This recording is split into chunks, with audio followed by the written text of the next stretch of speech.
Welcome, dear viewers, to this special interview with the President of Armenia, Armեն Սարգսյան. Welcome, Your Excellency, and thank you for awarding Sky News Arabia the right to interview you. First, I wanted to ask you about the participation of Armenia in Expo 2020 Dubai.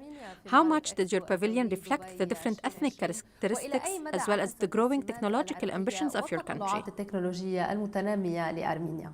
Well, let me start by giving my valuation to the Expo 2020 and the conference that I'm coming already second or third time, which is Sustainability Week.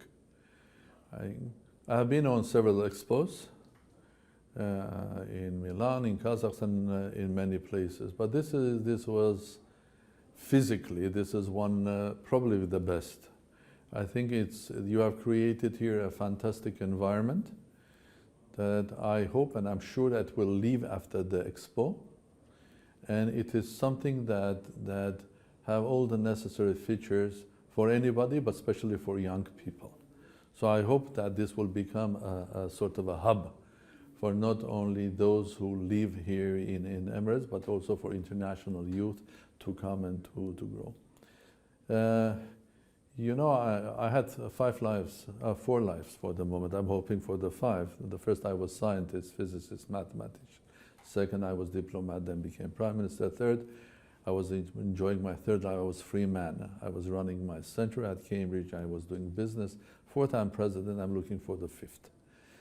But because I was connected all the time also with science and technology, I see the huge growth in this country in science and technology.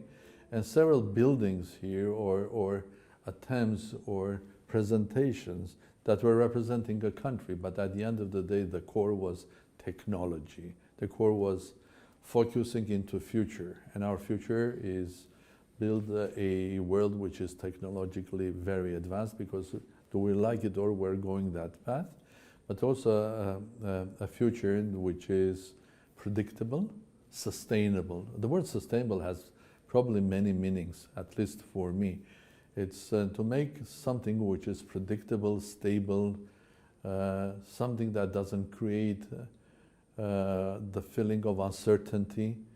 Our world today, in fact, is the other way around. There's a lot of feeling of uncertainty. There are things happening in the world that probably couldn't happen several years ago. There are reasons for that. And some people say that the reason is the COVID.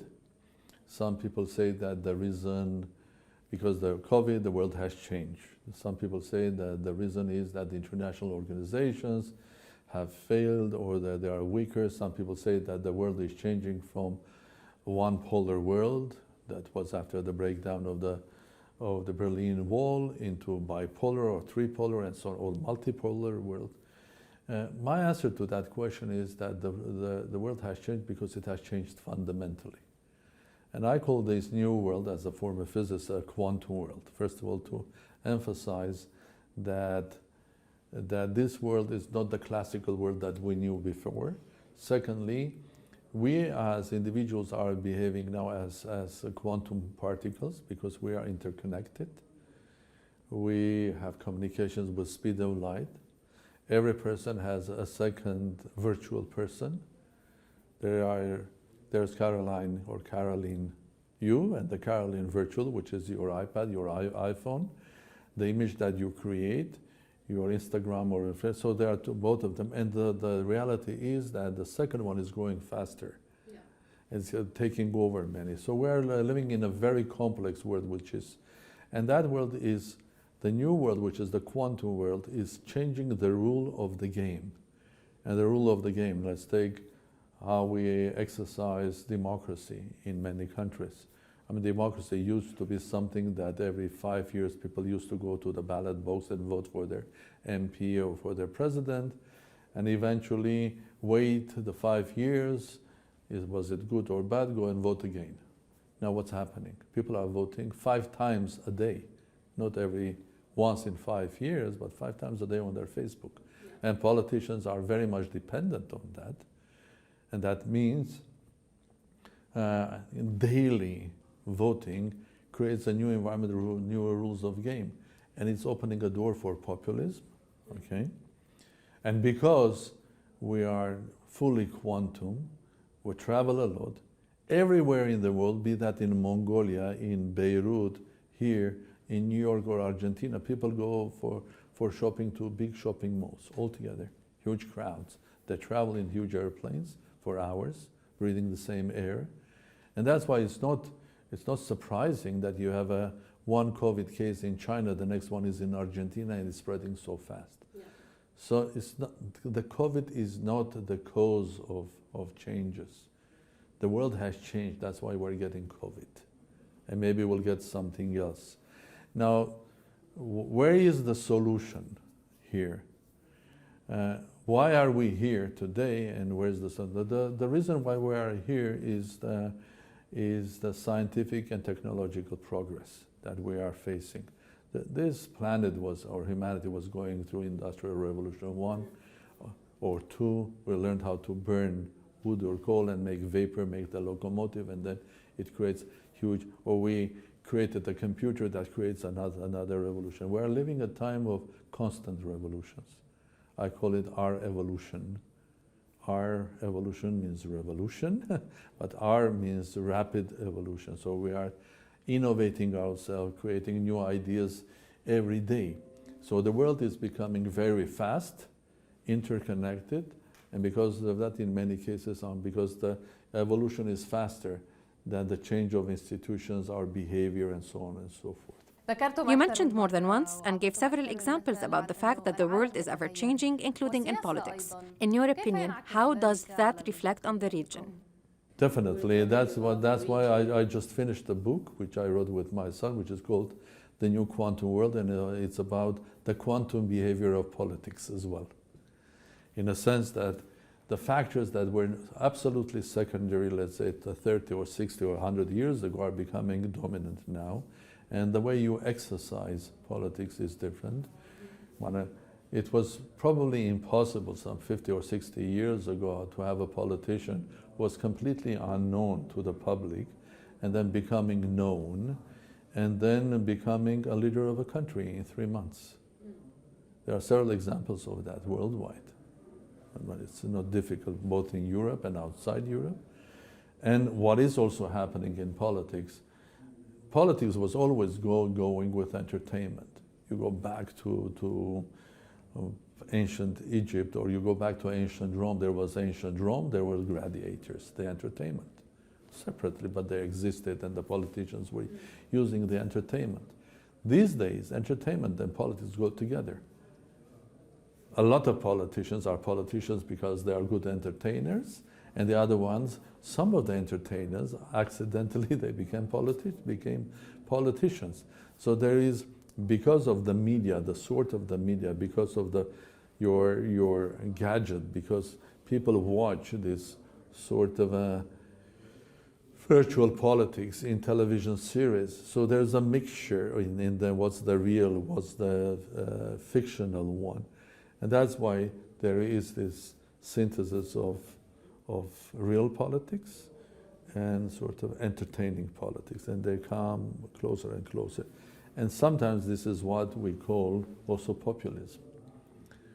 What is the source of that? The source of that is, again, our evolution, rapid evolution, technology, and the more the technology develops, the more our world will change, how we run our business, how we damage or help our environment and the climate, and how we run our daily business of politics as well. So politics is changing. So welcome to the new world, Caroline. New world of quantum behavior. What about Armenia's current relationship with its neighboring countries in light of all the crises taking place? And what about the relationship with Turkey and Azerbaijan? And how do you foresee the future? Well, I'm the president of Armenia, and probably I would like to speak on my behalf, saying that the way I see what is happening now, I would like to look at it from the point of the conference is the Sustainable Week. Sustainability matters. It matters not only in economy, growth, or future of our children. Sustainability matters in politics as well.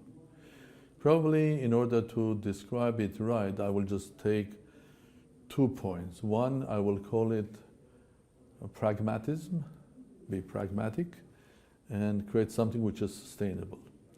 If we're pragmatic and thinking of sustainability, of course, you will say that there's no better way of finding solutions in a conflict situation rather than talking. Full stop. And I'm all for that. But unfortunately, in real life, when Armenia and Azerbaijan had a talking platform, which was the Minsk group of OSCE co-chairs, so there was a platform to talk, there was a possibility to talk. Unfortunately, we didn't succeed that. We ended up with a war. So the worst case scenario. And here I have to say that the history is very interesting, but also in some its U-turns very unexpected. The first Karabakh war was won by Armenian side in '94. So the Armenian side had 26 years to convert its victory into stable or sustainable peace with its neighbor Azerbaijan. Didn't succeed it. So as a result of that, we had a war. And thousands of young lives were lost. Before the new year, I went to the cemetery where these young heroes are buried, and that's the most difficult thing in your life when you meet their parents of 18, 19, 20 years old boys that lost their lives, where talking, diplomacy, negotiation could have been resolving an issue without these young people losing their lives. So let's see, the war is, there is a ceasefire, there is no full peace, there are negotiations. On Armenian side, they are run by the government and prime minister. On the Azeri side, by president of Azerbaijan, and Russia is the mediator here, a natural mediator. Will we get a sustainable and pragmatic peace through these negotiations? I hope so. I hope this time, if Azerbaijan is victorious, together with Armenia compromising, they will create a sustainable and stable peace. But that's difficult. You were saying about our relations with Turkey. Again, pragmatism says and sustainability says that you don't have to have any problems with your neighbors, especially with a neighbor which is as big as Turkey and with a neighbor. That's ideal, but is it easy to... No, of course not, of course not. And with a neighbor that is behaving very specifically in Syria, in Eastern Mediterranean, and so on and so forth. So my answer, of course, would have been, I think there is no other way rather than talking. Okay. And Armenia and Turkey tried once, recently. It was in year 2009, if I'm not mistaken, October. They even signed a protocol on these sites in Zurich. Even those days I was skeptical. I said this is not going to work for several reasons. And one of the reasons, or two of the reasons, let me make it two, were first of all, in those negotiations, on the Turkish side there was one absentee. That was Azerbaijan. Because Armenia had problems with Azerbaijan. There was no way that Armenia could reach any agreement with Turkey without the involvement of Azerbaijan. That's one. On the Armenian side, there was an absentee, and that absentee was Armenian diaspora. Because Armenian diaspora is mostly a creation of the genocide of 1915. How do any president or prime minister of Armenia goes and signs an agreement without having the support and the blessing. Sorry? The blessing. The blessing, whatever you call, of your diaspora. Because Armenia is a small state, but as Lebanon, Armenia is a small state, but much bigger nation worldwide. There are as many Armenians living in America and Russia as in Armenia. So, of course, the path to future, sustainable future is negotiations. But these are not simple negotiations between two states about a piece of land or a right of oil exploration in the middle of a sea. This is much more complex because this is in a case that you cannot ignore the history that you went through and the pain that you went through. To give you an example of that sort of a thing, for example, the best example would be, around 2 years ago, I was in Israel. I was at the big conference related to the anniversary of Holocaust. So were the heads of states of Russia, the Vice President of the United States, President of France, Italy, a huge number of people. We all made some presentations, signed books, put the flowers, but I was waiting for the speech of the President of Germany. And to be honest, I think he made a brilliant speech. And that was, for me personally, the most important moment of that conference.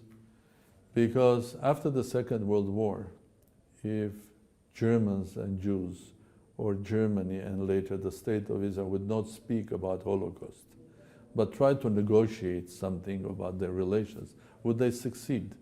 No. So Armenian-Turkish relations are of the same type.